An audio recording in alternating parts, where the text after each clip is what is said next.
Bienvenue sur edukia.com, la plateforme qui est dédiée à tes études supérieures et à ton orientation scolaire et professionnelle. Je suis Ina et sur cette chaîne, je te partage des astuces pour que tu prépares ton avenir pro. Alors abonne-toi à la chaîne et active la cloche de notification, comme ça tu ne manques aucun nouveau contenu. Aujourd'hui, nous avons le plaisir de recevoir Gilles Loïs qui va nous parler du métier d'agriculteur-éleveur et aussi de sa fonction de directeur d'exploitation. À lui le micro. Je suis Kwaku Gilles Loïs Tano, ingénieur industriel de formation. Je suis agro-entrepreneur/éleveur.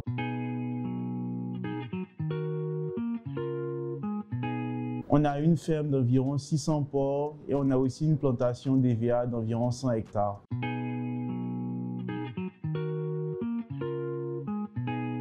Ma journée type se divise en deux selon ma localisation parce que j'ai une partie que je fais à Abidjan et l'autre partie c'est sur la ferme / la plantation. Quand je suis à Abidjan, généralement j'ai plusieurs listes de choses, de problèmes que je dois régler. Je réfléchis à comment les régler, je passe des appels s'il le faut au niveau de nos fournisseurs, que ce soit pour la porcherie, pour les aliments, etc. ou au niveau de l'EVA pour le matériel. Quand je suis sur la plantation, je vérifie les stocks, que ce soit pour la plantation d'EVA comme pour la ferme. Je vérifie que si tout va bien et j'écoute plus ou moins quels sont les problèmes auxquels les ouvriers font face. J'ai eu un bac D en 2012. Je suis allé au lycée, au collège Saint-Viateur. Un bac D, c'est un bac scientifique, en sciences nat principalement, malgré le fait que je ne sois pas très bon dans la matière. Bon, on a eu le bac. Ensuite, je suis allé aux États-Unis pour poursuivre mes études. J'ai fait un bachelor en ingénierie industrielle, ensuite un master en system engineering. Pour l'instant, je n'utilise pas vraiment, mais à long terme, je risque d'utiliser vu qu'on a des objectifs industriels.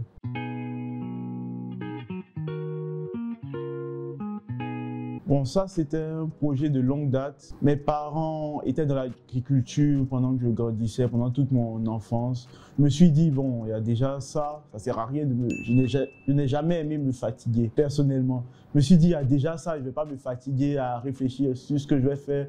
Donc, il y a ça, on va s'occuper de ça et faire grandir.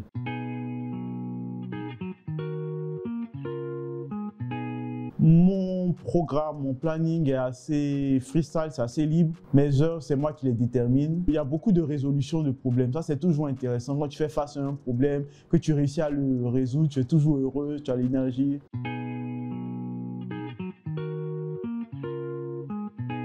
Les inconvénients, déjà, si tu n'aimes pas voyager, c'est compliqué ici. Tu ne vas pas prendre l'avion pour aller d'une ville à l'autre. La plupart du temps, tu vas en voiture. Il y a plusieurs heures, c'est fatigant. Les routes ne sont pas bonnes pour aller dans les campements, etc. Souvent, c'est des routes non goudronnées, remplies de trous. Bref, je ne recommande pas si tu as des problèmes d'articulation, ce genre de trucs.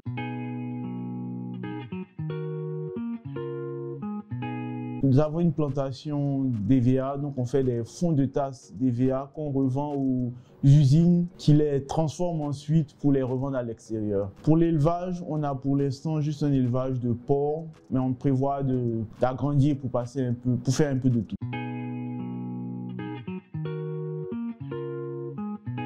De la gestion du personnel, vérification des stocks. Je réfléchis face à tous les problèmes qu'on a pour essayer de les résoudre, pour optimiser, que ce soit, disons simplement, au niveau de la ferme, la gestion des stocks. Par exemple, où est-ce qu'on doit acheter le maïs, qu'est-ce qui nous arrange, payer avec les locaux, c'est-à-dire les planteurs, mais c'est en petite quantité, ou chercher des gens qui vont nous approvisionner en plus grande quantité directement, mais qui reviendront plus cher.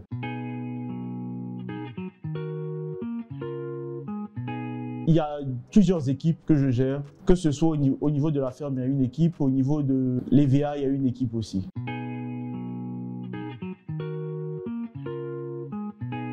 Un truc qui revient souvent, c'est au niveau de la porcherie, que tu peux donner n'importe quoi à manger à tes porcs. Le problème, c'est que quand tu veux faire une ferme industrielle, tu veux que tes porcs grandissent vite et bien, sans être malade, tu ne peux pas leur donner n'importe quoi. Ce que tu leur donnes, c'est ce qui ressort au niveau de la croissance.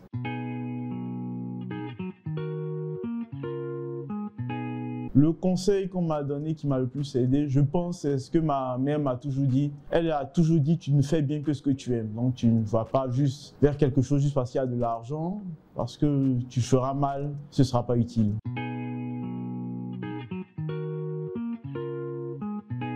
Bon, le déclic, comme j'ai dit, il est venu vite. J'étais en terminale. En terminale, on te dit, il faut que tu vois ce que tu veux devenir. Donc c'est le truc qui m'est passé par la tête, qui m'avait l'air assez sensible à faire. Donc oui, je me suis lancé.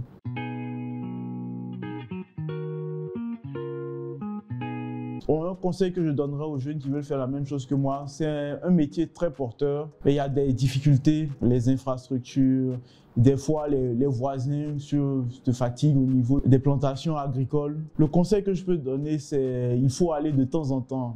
Si vous avez cet objectif, même si vous ne vous êtes pas encore lancé, il faut aller de temps en temps au village, voir, pour vous familiariser un peu avec la culture et tout, parce qu'elle est assez différente de celle de la ville.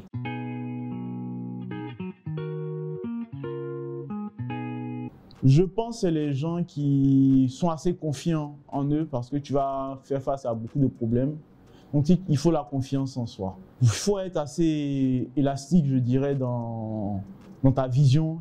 Ne pas rester fiché sur une idée, être capable de dévier un peu.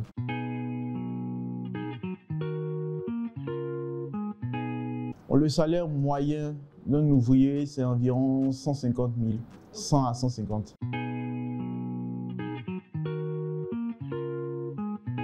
Ce qui m'a surpris quand j'ai commencé ce métier, c'est que je m'étais dit avant de commencer que pour motiver les personnes, il suffit juste de leur proposer plus d'argent. Mais ça n'a pas vraiment été le cas. Tu leur proposes un plus gros pourcentage, je te dis qu'ils vont travailler plus, mais pas vraiment des fois. Ils ont juste envie de faire ce qu'ils ont envie de faire.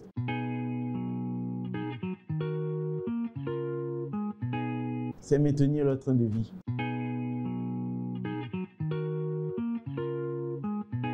Comme toute chose, c'est aussi la gestion de l'humain. Et une partie qu'on néglige, à laquelle je n'aurais jamais pensé faire face, c'est les relations en couple des ouvriers. Parce que quand il y a un problème dans le couple, ça ressort sur le travail. Ils commencent à boire, ils deviennent ivrognes, il faut espérer que la situation soit résolue. Donc vraiment, les gourmands des ouvriers, c'est compliqué. Pour l'instant, bon, je laisse ça plus ou moins à ma mère. Avec beaucoup de gentillesse, elle leur laisse le temps, elle sait comment leur parler pour essayer de les motiver un peu. Pour l'instant, ça a réussi quand même. Il y en a ils sont revenus en couple et tout. Il y en a quelques-uns, ils ont réussi à surpasser le gourmet. Ça prend du temps et c'est assez compliqué à gérer. Tu ne peux pas gérer ça comme tu le ferais à l'étranger, c'est-à-dire sa performance baisse, donc tu le renvoies, tu ne peux pas faire ça.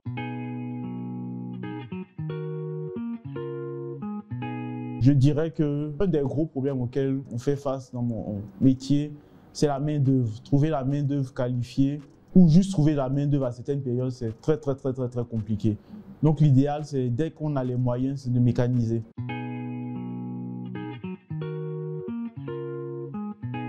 Au niveau de la ferme, c'est de créer une ferme de poissons, de poulets, agrandir la porcherie, toujours me concentrer pour baisser les coûts.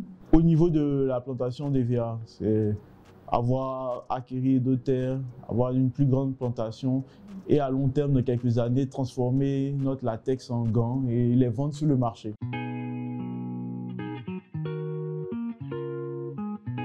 J'ai deux équipes. Au niveau de l'EVA, j'ai deux équipes aussi parce qu'il y a deux sites, disons. Il y a les seigneurs, c'est eux qui font le travail direct. Ils font couler le latex en blessant les arbres et le latex est collecté, disons, dans des tasses en plastique pour donner les fonds de tasses. Au-dessus du seigneur, il y a le chef d'équipe, c'est un seigneur qu'ils désignent eux-mêmes, disons leur chef, qui est censé faire le lien entre eux et le régisseur, qui est juste au-dessus d'eux. Le régisseur, c'est mon représentant qui regarde tout, qui voit les problèmes et qui me dit. Au-dessus du régisseur, il y a le contrôleur. Le régisseur, c'est pour, disons, une des plantations, vu qu'on en a deux. Le contrôleur surveille les deux plantations pour être sûr que le régisseur fait son travail. Moi, je suis au-dessus du contrôleur, au-dessus de tous. Et disons un peu en parallèle, il y a le chef qui s'occupe de la propreté du champ. Parce qu'il ne faudrait pas que les plantes poussent, ils ne pourront pas saigner, les serpents, etc. vont commencer à se promener. Bref, lui il s'occupe du nettoyage. Pour le nettoyage, on prend des contractuels. Donc c'est lui qui gère ça, qui essaie de les trouver et tout. Même si c'est assez problématique maintenant de trouver des contractuels à un prix intéressant. Au niveau de la porcherie, le système est beaucoup plus simple. Il y a le chef d'équipe, disons, qui est comme le régisseur, qui surveille tout le monde. Et en dessous, ce sont juste les ouvriers.